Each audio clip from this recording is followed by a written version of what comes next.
a great pleasure to be here. It's always great to be involved with the American Veterans Center, and I would just want to start by thanking you. We have a lot of military cadets in the audience who, when they finish their college careers, will go on to a career in the United States military. Thank you for that decision to do that. Less than 1% of Americans serve today, and you're now part of that less than 1%. And as a person who spent 24 years in the military myself, my wife Marcella spent 27 years in the military. Her father's retired Air Force, my father's retired Army. It's kind of a family business, but it's an opportunity and a responsibility to serve our great country, and thank you for doing that. And you'll go out from college, from your military academy, from your ROTC branch at your college, and they'll have you doing many different things. But the most important thing you can do is lead and take care of the people that are in your stead. But thank you for the decision that you've made. It is a great pleasure to be able to introduce a true American hero. Medal of Honor recipient Ron Rosser is here with us today. Let me tell you, the Medal of Honor was signed into law in 1861 by President Lincoln. Since then, 43 million men and women have served in the United States military, but only 3,504 have received the Medal of Honor.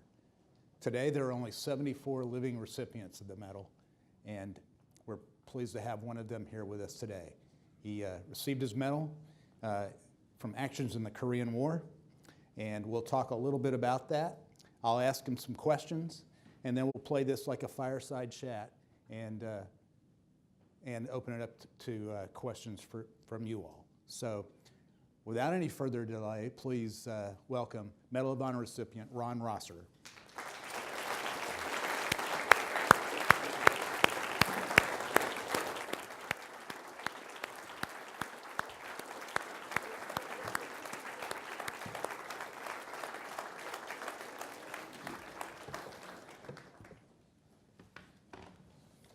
Well, thank you very much for being here, first of all.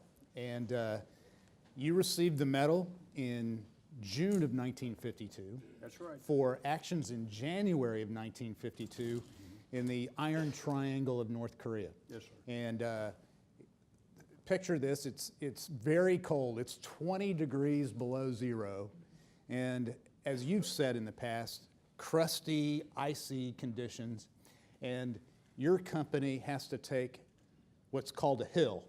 Mountain. It's really a mountain. It's a 1,500-foot hill, swarming with Chinese soldiers, heavily outnumbered. Your company commander is wounded already. Everybody's wounded. Killed or wounded. And you've got 35 people left, and you told the company commander, I'm just going to go straight after, right? So up the hill you go with the other 35. Mm-hmm. You get to basically from you to me to you, with the Chinese, you look back and you're the only guy left, right? Mm. Jump into the foxhole, take out several of them, over to another bunker, you take them out. You're running back down the mountain to resupply ammo. All the time you're carrying on this attack by yourself so you can secure the area later on for an evacuation. Up and down this mountain several times to get resupply with ammo, and all told that day, maybe 50 Chinese soldiers are killed, and you're able to ensure that the dead and wounded could get out. Well, actually what happened, we started running out of people, and yep.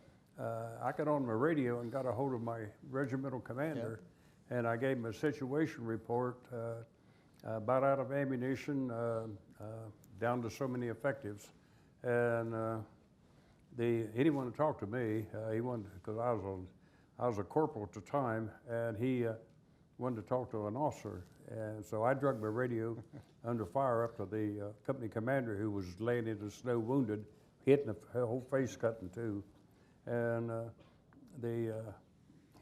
I got him talking to the colonel, and the colonel told him to reorganize his people and make one final attempt, to take his objective. And the captain said, yes, sir. And he looked up the mountain, which wasn't very far. And there was about a 200-man burp gun line with submachine guns and 5 heavy machine guns. Plus we were getting mortar and artillery fire directly on top of us.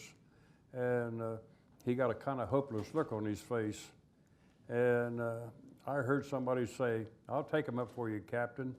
And I realized it was me talking. I started to put my hand over my mouth to shut up. But it was too late, and the captain said, how are you going to do it, Ron? And I said, straight in shooting, Captain. That's the only way. And I said, if we make the trench, we got a chance. And he's looked at me and he said, you know you're not going to make it. And I said, well, we'll give it a try, sir. And so I got all his men together and motivated them a little bit. And I said, we got one more chance, boys. We're going straight up shooting. And you won't have no trouble knowing which way to go. Just follow me, because that's the way we're going. And so I said, let's go. And we took out running through about a foot of snow. And by the way, it was 25 below zero. And these kids all around me was getting knocked down. And I never looked back.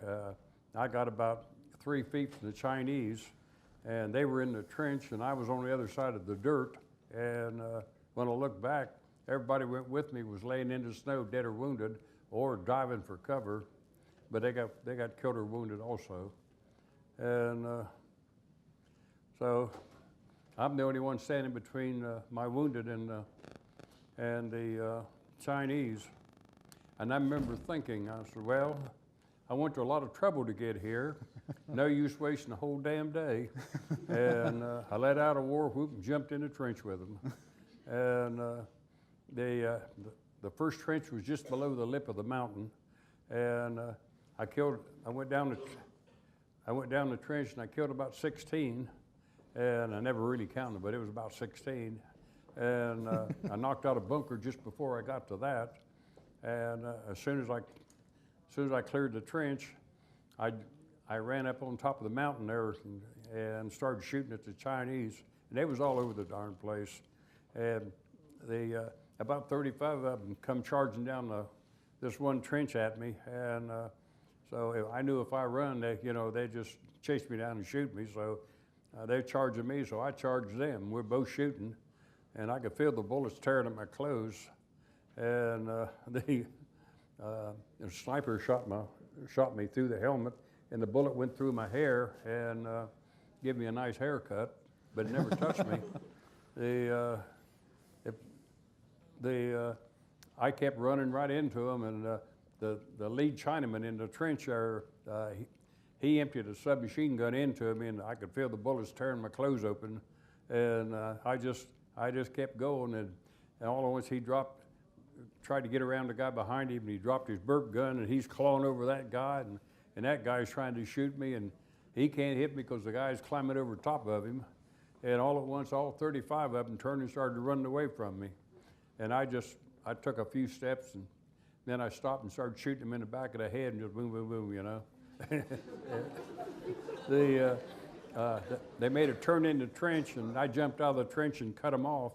And they were trying to get to safety, and they was running by me, and I was dropping them in the trench.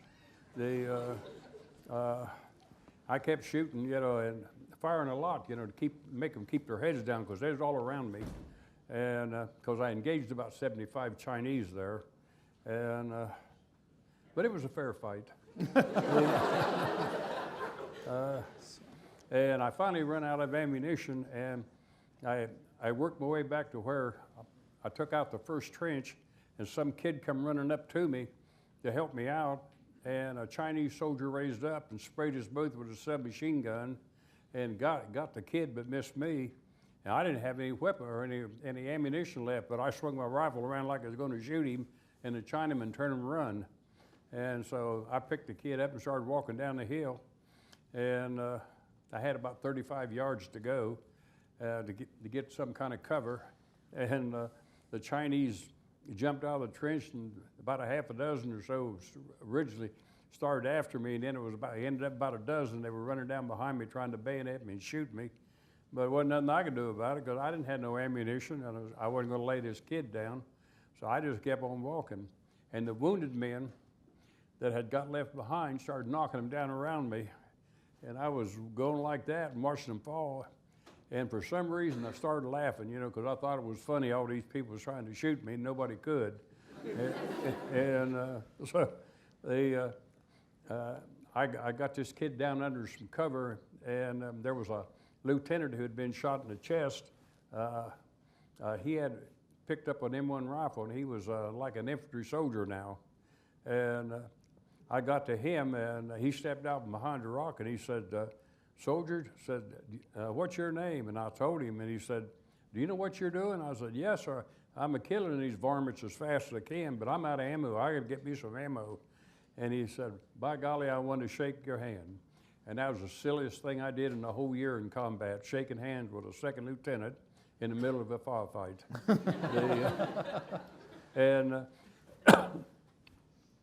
I left him and went down around my dead and wounded and started gathering up their ammunition. And I got to my radio man who was also wounded, and I got some of his magazines, and I took care of my magazines and put a 30-round mag in my carbine and hung it on my shoulder. And I had about 13 or 14 hand grenades all over me, pockets and hanging all over my harness. And I just pulled the pin on 2 of them and held the spoons down and started dog trotting up the hill. And the Chinese were shooting at me point blank, and still hadn't hit me. And the bullet was just whistling all around me. And I stopped and threw my first hand grenade, kicked the spoon and threw the grenade. Instead of finish shooting me, they all looked up to see where the grenade was going. And it went right in the trench where they was at. Boom! Opened up a big hole. And as I got to the trench, I kicked a spoon on the second grenade and then flipped it over into a bunch of Chinese that were trying to shoot me. And then I got in behind them and started chasing them down. They were in trenches, and I was charging the trenches, shooting as I went, and keep making them keep their head down. I'd shoot 2 or 3, and then turn around and come running in behind them and shoot them some more. And I had them in a turmoil, really. I think they thought a crazy guy was loose on them because they emptied a whole bunch of ammo into me. Never a bullet ever touched me. And for some reason, I knew they couldn't get me. I just knew it. And I just kept going after them. And I'd already been hit in the hand, and shrapnel in the hand here. And some joker threw a hand grenade, and I got hit through the shoulder here, went all the way through. And that was the 4th time I'd been wounded, and it kind of made me mad. And I took after the varmint, and he took out running across the top of the mountain. I was chasing him, and he run through about 20 Chinese, and I shot a couple of them on the way through to keep the door open. And I chased him down and shot him, and then I turned around, and just as I turned around and started to go back toward my wounded men, this Chinese soldier jumped on my back and had me around the neck. And I didn't know where he come from. And another one tackled my right leg, and he was trying to pull my legs together to pull me down. And I got real rigid, you know, and I was trying to get him off of me, and another one ran up and started beating me with his rifle. And I thought that was bad enough, and all at once here come about a dozen more, and they piled on me. They're trying to capture me. I guess that's what they're going to do, that or skin me. I don't know what they're going to do. And they just piled on me, and down I went. But on the way down, I emptied a 30-round magazine into them. And my regimental commander was on the outpost, and he seen me go down into this big pile of Chinese. And he turned to one of his staff people, and he said, "He's gone, there's no hope." And he took another look with his binoculars and seen my head coming up through the bodies. And there was still 5. There was 5 of them wounded, but they wasn't dead. And I shot them in the head. I always figured they was going on a long journey, and I was paying the freight. They kind of helping them along. And I got rid of that bunch. And then I took across the mountain there chasing Chinese. And they were running from me like crazy. I was chasing them down, shooting them. And but when it was all over, actually I ran out of ammunition again, and I went down and I couldn't get any ammunition from my carbine. So I got a bunch of hand grenades off the dead and wounded, and went back up and threw hand grenades in every direction, just raising havoc. And people think I was trying to be brave and all that, but that's not true. What was going on, I got all these wounded men laying behind me on the side of the mountain, and I'm still on my feet. And the Chinese are bunching up, trying to sweep down and either kill or capture the wounded. And I wasn't gonna let them do either, because I'm responsible for them. And so I just kept fighting. Finally, after the third time, I started up again, and the Chinese started bunching up again. So I grabbed 5 wounded men and drug them into this hole. And I told them, I said, "We're Custer's last stand, boys." I said, "Let's go." And we had some ammo, so we started raising havoc. They was charging right down into us. We had them all laying dead all around us there. And finally, one of the kids that was getting rid of picking up our dead and wounded and dragging them down the mountain, he come up and he said, "Ron," he said, "we got everybody we can find." And I turned to them other boys and was with me, and I said, "Let's get the heck out of here." Only I said it a little different. And we got up and started down the mountain, and the Chinese never fired another shot at us. And some general wanted to know why they didn't shoot at us, and I said, personally, I think they was glad to see us go. It was funny. To give you an idea how things work out, I started up the second time, and I seen this kid laying, this black soldier laying in the snow, and he was wounded bad. And I went up to get him, and he was right in front of a machine gun, and I approached the machine gun at an angle, but when I stepped out in front of it, he swung the gun on me, going to cut me in two. And I had never done this before, but I went like that to that machine gunner and pointed to this wounded kid, and he hesitated. And I reached down and got the kid by the jacket and drug him down through the snow and got him to safety. And then I went back up charging in the Chinese again, and got in behind him, was knocking out their big bunkers with hand grenades. And I started to throw a hand grenade in this one bunker, back door, and this guy was on a machine gun, turned around and looked at me, and it was the guy that let me live, me and this boy live, and I passed him by. I'd never done that before or after in the Korean War, but I did that. Wow. And it was days later, 3 days later, they put me in for the Medal of Honor, and my regimental commander ordered me off the line, and they keep me alive. Kind of a requirement in the Army, I guess. And I told him, I said, "Sir, I ain't coming off the line." He said, "Ron, you got to come off." He said, "It's an order." I said, "I'm not coming off, Colonel." And he said, "Ron," he said, "I'm required to take you off. You're going to have to come over, get off the line." I said, "Sir, you need to go see the medics." And he said, "Why do you think I need to go see the medics?" I said, "You're getting hard hearing, sir." And so he didn't know what to do with me, so he just hung up. And my paperwork hit 8th Army, and some 2-star general got a hold of it, and they called Colonel Rowney up and wanted to know where he put me to keep me alive. And the colonel told him, he said, "Rosser's still on the line, sir, he won't come off." And the general started mouthing and saying, "What do you mean he won't come off? You're a colonel and he's a corporal." And he said, "He don't care, he won't come off. He won't leave his people." And the general said, "You go get Rosser right now, and if you got to drag him off the hill." And so Colonel Rowney called me up again, and he said, "Ron, I got to take you off. I'm in trouble with the general." And I told him, I said, "Would you do me a favor, sir?" He said, "If I can." And I said, "Well, sir, I want you to call that general up and tell him 2 things. 1, I'm not coming off the line. And 2, if he bothers me anymore, he can take that medal and stick it where the sun don't shine." If y'all get the meaning. And Colonel Ronnie told the general what I said, and the general wouldn't know if I was crazy. And the colonel convinced him I was a good soldier. And that was just one of the things I was involved in. 18 days before, the day before Christmas, 1951, I went out with 73 men, and hundreds of them hit us. And about 25 of us or so tried to cross the river to get away from this big onslaught. but about 300 Chinese come down the other side and had us trapped in the river, and we had to swim for it. And the water was about waist deep, and like I said, day before Christmas up in North Korea, it cold. We'd had to break ice for about 4 or 5 feet out in the river there just to get into the river. And then we had to swim for it. And Chinese were running down both banks throwing hand grenades at us and shooting at us with submachine guns.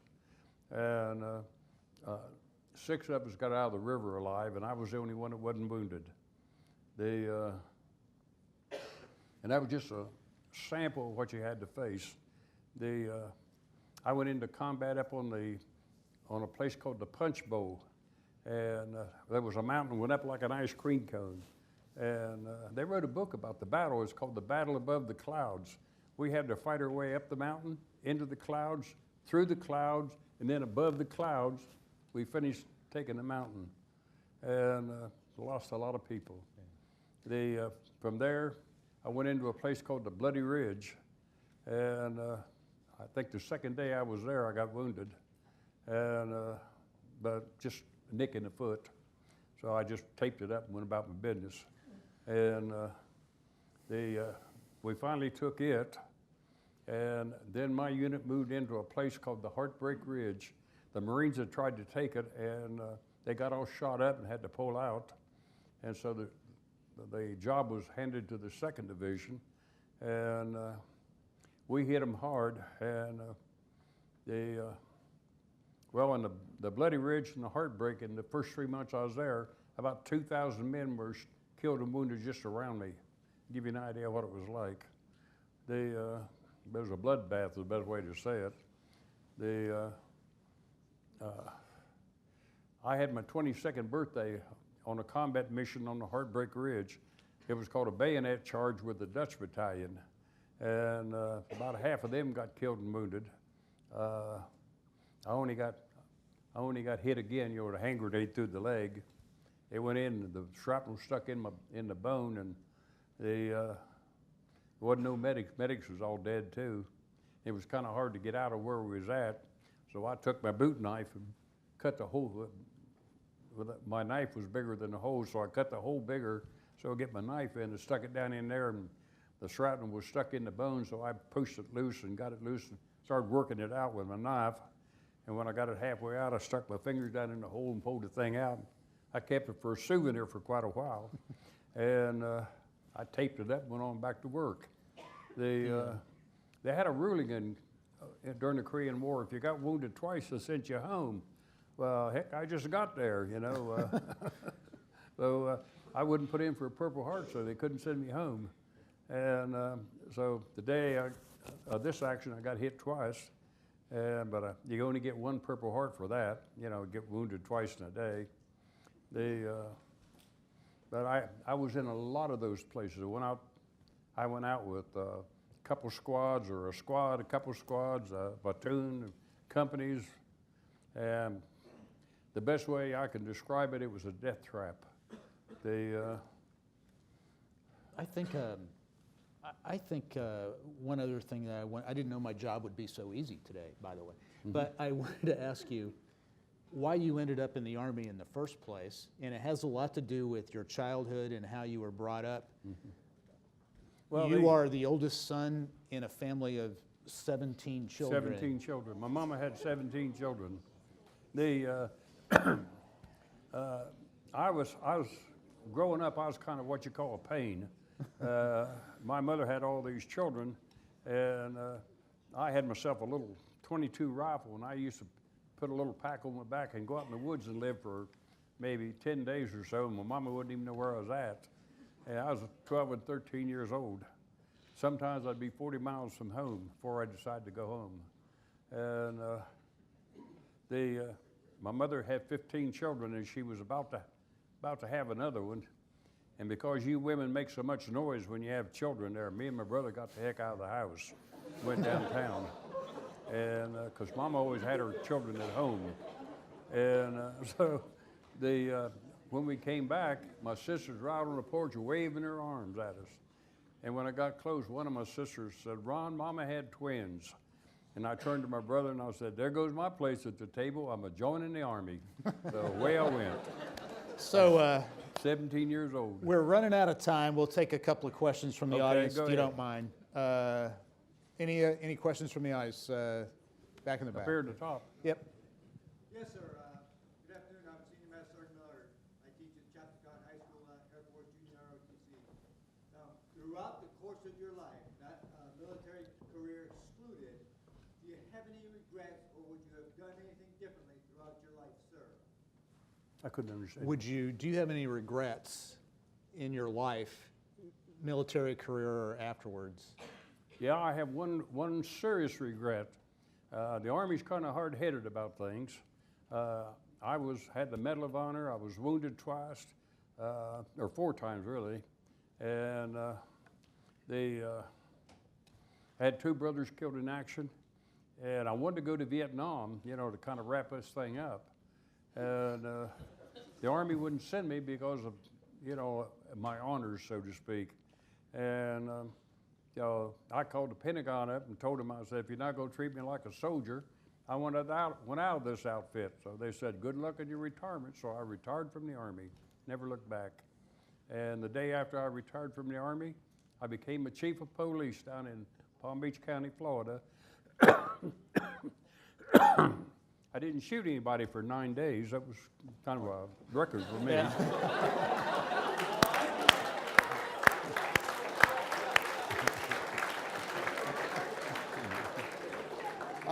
I mean, I'm not mean or nothing. The guy tried to stick a knife in me, Yeah. and I shot do him that. in the leg. We have another question. One more question, please. Right up here. No, Yes, here sir. we go. There's a mic coming to you. Yep, right there.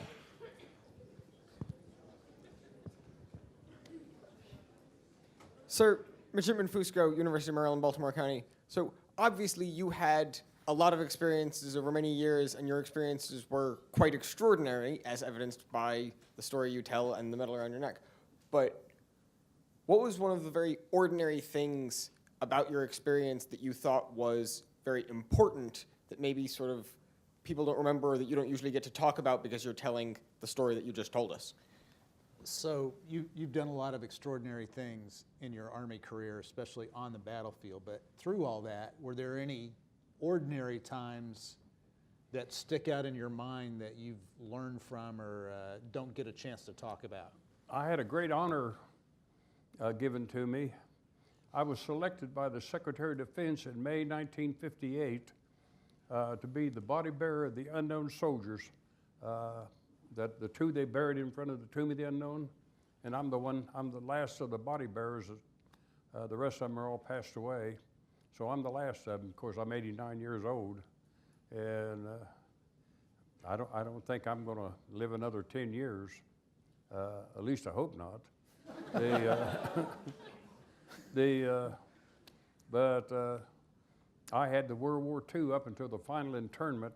We marched all the way from the Capitol down to Arlington National Cemetery, and then I relinquished command of the Second World War and moved over to the Korean body because I was to present the flag, as you always do, the next of kin, to the Vice President of the United States, Richard Nixon, which I did. And I've got pictures of all that at home. That's one thing. A lot of young people in the audience, many of whom are going to go serve their country, some are thinking about it. Do you have a message for them that we can leave out on? I think I told some of you folks there, combat is a nightmare. There's no other word for it. I don't care how well trained you are, it's a nightmare. And if you get into this kind of thing, 2 things. 1, don't be afraid. And 2, listen to your sergeant. If you're a young officer, listen to your sergeant. Everything that you need to learn, he's probably done it for 20 years. So he'll be pretty sharp and he can help you. You can make your own decision, but listen to him.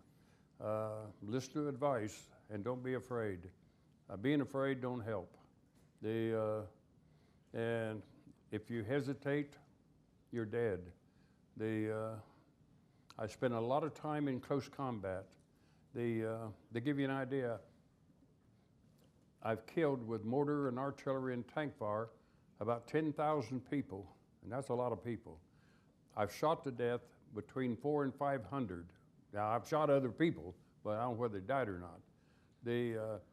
I've killed maybe 200 to 300 with hand grenades, and I hold the record in America for hand-to-hand combat. I've killed 20 enemy soldiers in hand-to-hand combat. 7 of them I beat to death with my rifle. I did that because I got a mean streak in me. And I bayoneted 2 North Koreans in the throat. They were trying to stick me, but they didn't know how to do it. And then one night, this will give you an idea of my sense of humor. One night, I was sitting at my OP looking out at this Chinese mountain out in front of me, and I thought, you know, them varmints is all asleep. And so I told my boys, I said, don't get trigger happy. I'll be back in a couple hours. So I sneaked out from our lines, went up this big valley, and sneaked up the mountain real Indian style. I got up there, and there's about 300 Chinese laying on top of the mountain there asleep. And they got a guy guarding him with a submachine gun, and he's snoring so loud I could have beat a drum going up the mountain. He wouldn't have heard me. And I sneaked up behind him and took out my boot knife and grabbed him where he couldn't holler and cut his throat. And I held him till he bled out. Then I drug him real quiet-like over in the middle of them Chinese that was sleeping and laid him down, and then sneaked back to our lines. And I laughed about that one for a week, wondering what them Chinese must have thought. Yeah, thank you.